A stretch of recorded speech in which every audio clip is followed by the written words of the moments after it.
আচ্ছা, একটা কথা জিজ্ঞেস করতে চাচ্ছি। আচ্ছা, বউ কাকে বলে?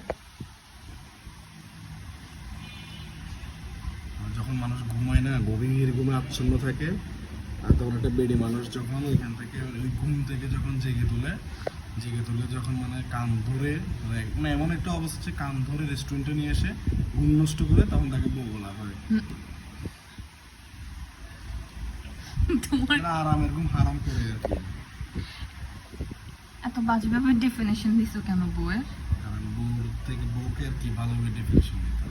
কারণ হচ্ছে যে আমি কি সুন্দর ঘুমাচ্ছিলাম এখানে বসে বসে, শুয়ে ঘুমাচ্ছিলাম, তুমি তো সেটা আমাকে দিলে না।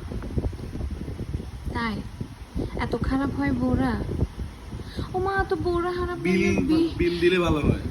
তো বউরা খারাপ নইলে বউ বিয়ে কা করছো? বিয়া হনে করতে হইয়ে বিয়ে করি বললে কিনলে লাভ হইও। হ্যাঁ, এর আগে কি জানতাম যে বড় কোনো তো ও মা ও মা, এখন এখন ডিজিটাল বাংলাদেশ, এখন ব্যাগ কিছু জানে, এত বাতারের না হতা হয়ে লাভ নাই। নাকি যেতে তুমি কিছু না করো, তোমার ওই যে বউ কাকে বলে? তুমি বলবা যে বউ হচ্ছে একটা ভালোবাসার জিনিস, বউকে অনেক অনেক ভালোবাসতে হয়, বউয়ের বউয়ের আবদার পূরণ করতে হয়, এই ধরনের কথাগুলো। বইয়ের আব্দুল কি পূরণ করি আমরা?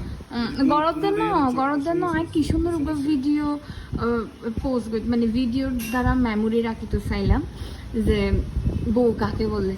এন্ড তুমি হদ দেখি হান্দরিয়ার রেস্টুরেন্টত লিয়ানা দিবার হদে বউ এবা হনো হতা।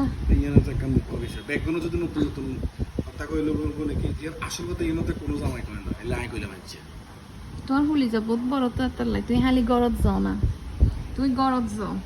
গেলাম না সমস্যা। হ্যাঁ, আই নো বুঝি, তুমি খালি গরত আইও। মল্লার দুয়ার মসজিদ পঞ্জত্ব।